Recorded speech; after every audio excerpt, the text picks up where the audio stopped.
Hey guys, tonight I will be discussing horror stories that have never been told on YouTube before. So I'll be shedding light on Native American ghost stories. So without further ado, let's get straight into it. We grew up on Native American land in Oklahoma. More than half the state belongs to the Plains tribes now, but the land has been torn between two owners for centuries. The land has a way of honoring those who respects, causing turmoil to those it rejects.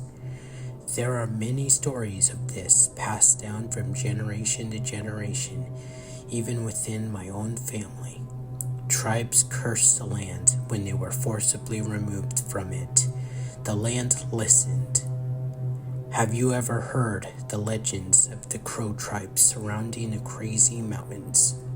The Crazy Mountains, nicknamed the Crazy, are an hauntingly dramatic island of mountains in Bozeman, Montana.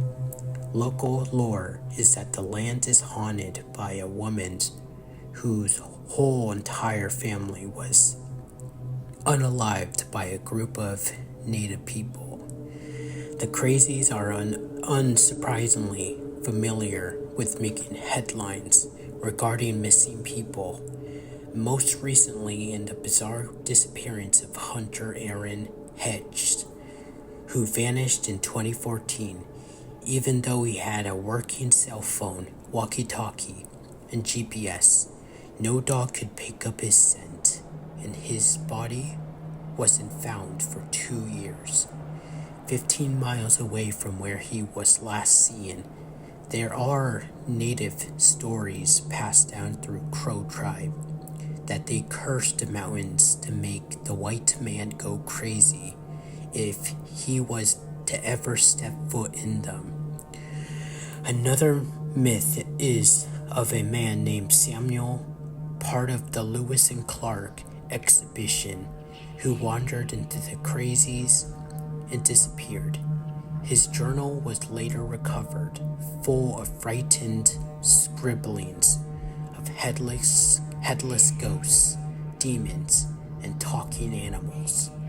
What's even more interesting is that before Europeans ever arrived, the Crows would call the range, I might butcher this, Akawapa, sorry if I pronounced that wrong, or anonymous mountains.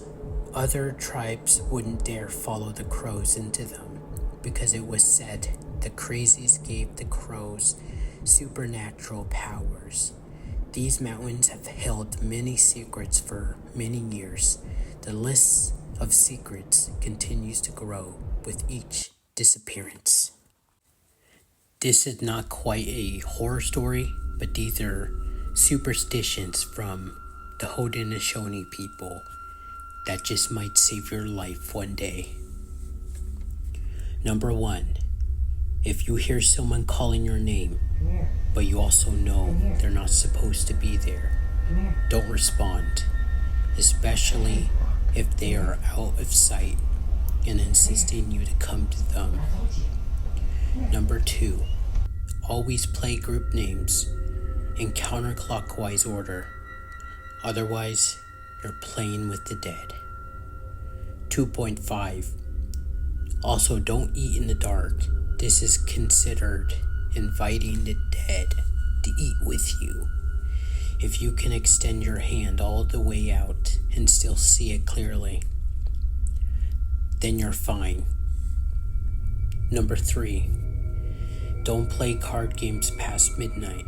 If you do, and someone knocks at the door, don't answer it. Try not to drop your cards. If you do, then don't bend down to pick them up, or you will see hooves under the table. That's bad. Number 4, say thank you after meals, even if you're the one that made it. Even better, if you say it in a negative tongue, If someone finished their meal and says thank you, you say you're welcome, even if you didn't give it to them. Even better, in native tongue. Don't try to contact spirits, especially with board games. This is not a tribe custom. It's more of a unspoken common sense among the res people. Number 6. After someone dies, you should gather family as quickly as possible to have a feast for 10 days. The first dinner is large, then every meal after that is smaller feasts meant for portions of the family to come at different times to help. The last feast on the 10th day is closing dinner, which is the largest with the entire family expected to show up and help.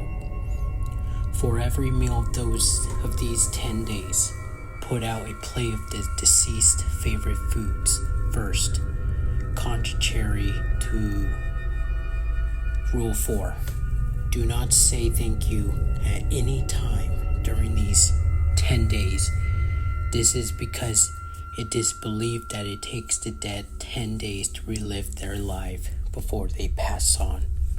So this is your last chance to eat with them. Number 7. If a bird flies into your house, someone's going to die. Number 8. Pregnant women should not hold any child that isn't theirs. Number 9. It's accepted that if you actually try to curse someone, literally going through all the steps with the intentions of harm, not an accidental wishing them bad luck, then your family will also be cursed horribly. Number 10. If you play with fire, you'll wet the bed. I was told a story by my great-grandmother. A mountain spirit was angry about the way that the white men had hurt the land by breaking the mountains, tainting the water. So he came up with a plan. He pretended to be a white man, convinced people he had found a mine.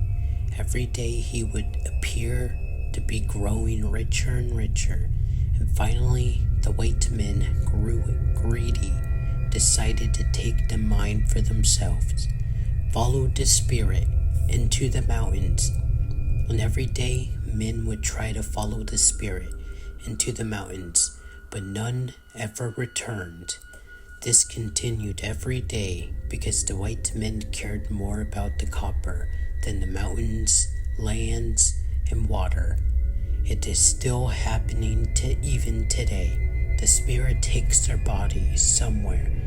They can never return to the land they abused.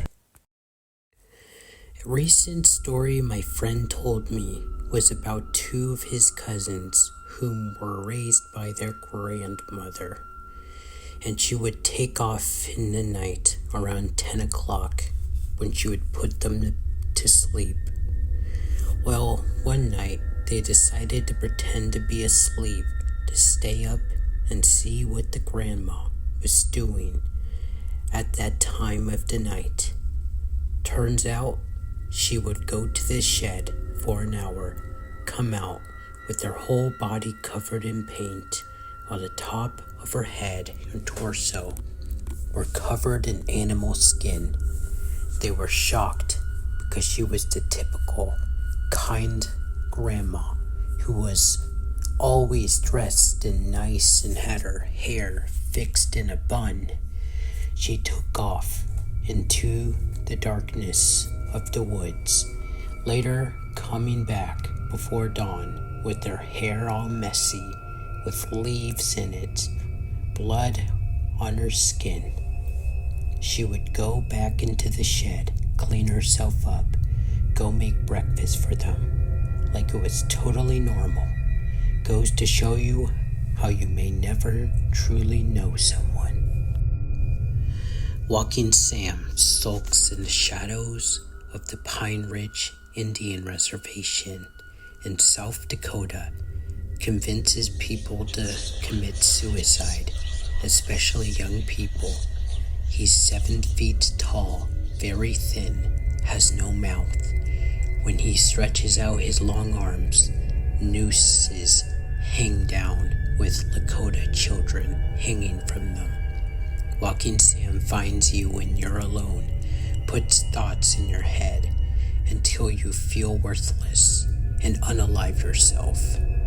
Sometimes Walking Sam is depicted looking like Abraham Lincoln, complete with the stovepipe hat. Walking Sam, Uncle Sam, I don't know if that's where the name came from, but Walking Sam is an evil infected upon the people. When the Oshintewakawin were forced onto the reservation, he isn't a legend of the people before Pine Ridge Reservation existed. Lincoln was president when the Lakota were being forced onto reservations. Lincoln also ordered the execution of 38 Lakota men the day after Christmas in 1862. It's the largest mass execution in U.S. history. I always thought Walking Sam was Lincoln. They carved his face in, I might butcher this again,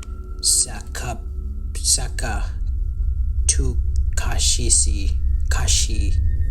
I'm sorry, I pronounced that wrong. In the Passe school at Pine Ridge in the 1940s to 50s, but our people didn't live on the reservation. My grandmother said evil stalked the people there.